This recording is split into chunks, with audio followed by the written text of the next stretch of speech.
Assalamualaikum warahmatullahi wabarakatuh. Sahabat semua, sebelum kita mulai kisah ini, jangan lupa untuk like, komen, dan subscribe agar channel ini bisa terus berkembang dan menghadirkan kisah-kisah penuh hikmah lainnya. Semoga siapapun yang menonton kisah ini selalu diberikan kesehatan, rezeki yang halal, yang punya hajat atau keinginan semoga dapat tercapai, satu lagi cinta yang tulus, serta kehidupan rumah tangga yang penuh berkah. Di sebuah kota kecil di Jawa Tengah, hiduplah seorang wanita bernama Rani, berusia 32 tahun, seorang PNS yang bekerja di kantor pemerintahan daerah. Rani dikenal sebagai sosok pekerja keras, ramah, dan selalu menebar senyum kepada siapapun. Di balik kesibukannya, ia sebenarnya menyimpan rasa sepi. Suaminya, Anton, seorang pegawai swasta, sering pulang larut karena pekerjaan, membuat Rani lebih banyak menghabiskan waktu sendiri.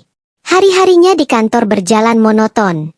Dari pagi hingga sore, Rani tenggelam dalam tumpukan berkas dan rapat.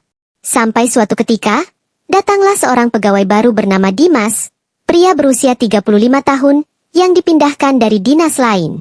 Dimas berwajah tenang, murah senyum, dan cepat akrab dengan rekan kerja. Pertemuan pertama Rani dengan Dimas terjadi di ruang arsip. Dimas yang masih bingung dengan alur kerja meminta tolong, dan Rani dengan senang hati membantu. Dari situlah percakapan ringan mulai terjalin.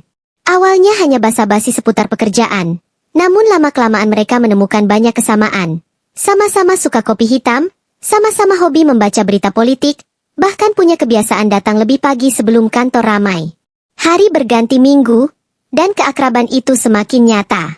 Rekan kerja lain mulai memperhatikan kedekatan mereka, tapi dianggap wajar. Toh mereka sering ditugaskan bersama. Rani tak pernah menyangka, rutinitas kantor yang semula membosankan, kini terasa lebih hidup karena kehadiran Dimas. Senyum pria itu, sapaan ramahnya setiap pagi, membuat Rani kembali bersemangat.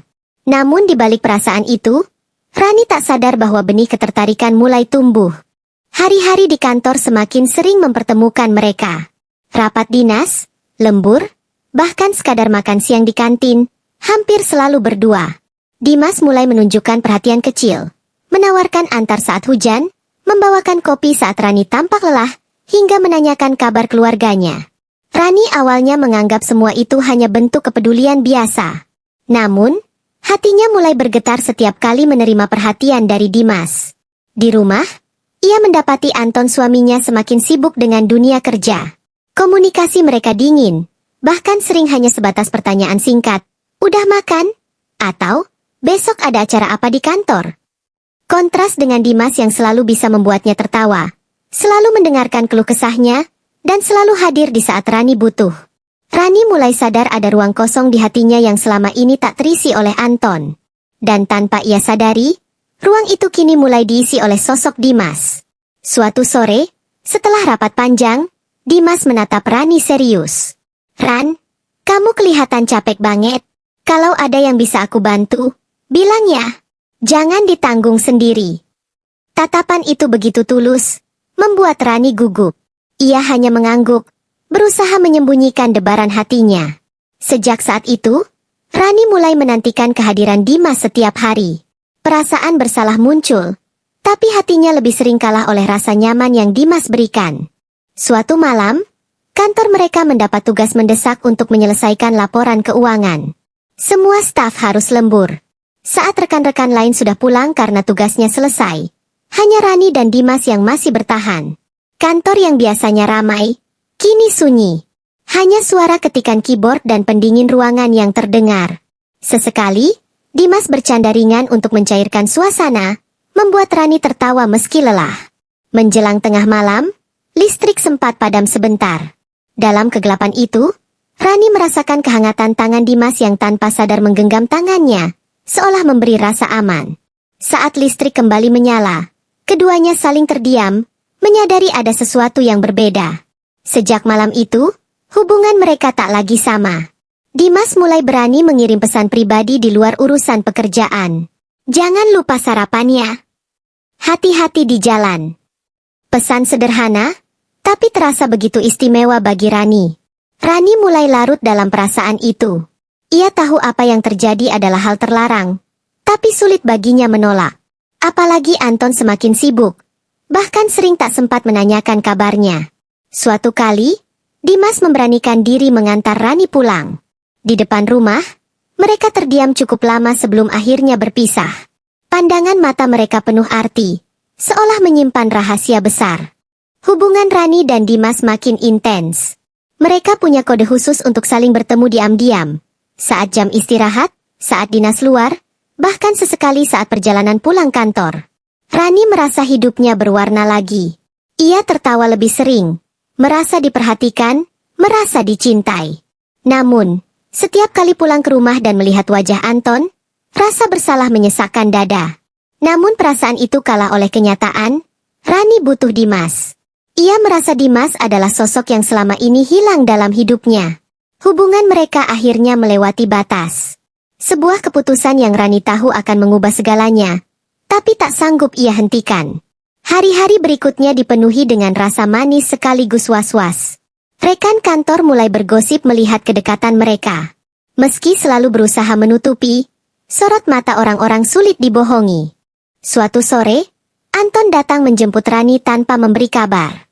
Ia kaget melihat istrinya keluar kantor bersama Dimas.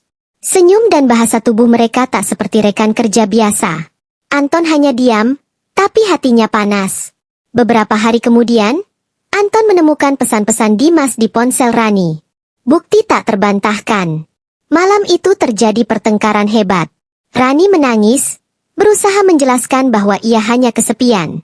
Namun bagi Anton, pengkhianatan tetaplah pengkhianatan. Kabar kedekatan mereka akhirnya sampai ke telinga atasan. Dina segera melakukan pemeriksaan internal karena hubungan asmara sesama pegawai bisa mencoreng nama baik instansi. Rani dan Dimas dipanggil, ditanyai, bahkan diancam sanksi disiplin. Rekan-rekan kantor yang dulu ramah kini mulai menjauh. Rani merasa dunia runtuh di sekelilingnya. Rumah tangga Rani hancur. Anton tak bisa lagi menerima. Ia mengajukan cerai. Rani mencoba mempertahankan, namun Anton sudah terlalu sakit hati. Di kantor, Dimas akhirnya dipindahkan ke dinas lain sebagai bentuk hukuman. Rani sendiri mendapat teguran keras dan reputasinya tercoreng. Dari wanita yang dulu disegani, kini jadi bahan gunjingan. Suatu sore, Rani duduk sendirian di meja kerjanya. Ia menatap layar komputer yang kosong, pikirannya melayang. Semua yang ia miliki, keluarga, kehormatan, bahkan rasa percaya diri, lenyap hanya karena hubungan yang semula terasa manis. Dimas pun perlahan menjauh. Ia memilih menyelamatkan karir dan keluarganya sendiri. Rani benar-benar sendirian, menanggung beban kesalahan. Kisahnya berakhir tragis. Seorang wanita yang terjebak dalam hubungan terlarang, kehilangan suami, kehilangan kepercayaan, bahkan kehilangan dirinya sendiri. Dari kisah ini kita belajar bahwa godaan bisa datang kapan saja, bahkan di tempat yang paling tak kita sangka. Jangan pernah mengorbankan keluarga dan kehormatan hanya demi rasa nyaman sesaat. Semoga cerita ini menjadi pelajaran berharga untuk kita semua. Orang dengan tangan terlipat jangan lupa like, share, dan subscribe. Serta doakan agar kita semua dijauhkan dari cobaan yang bisa menghancurkan hidup.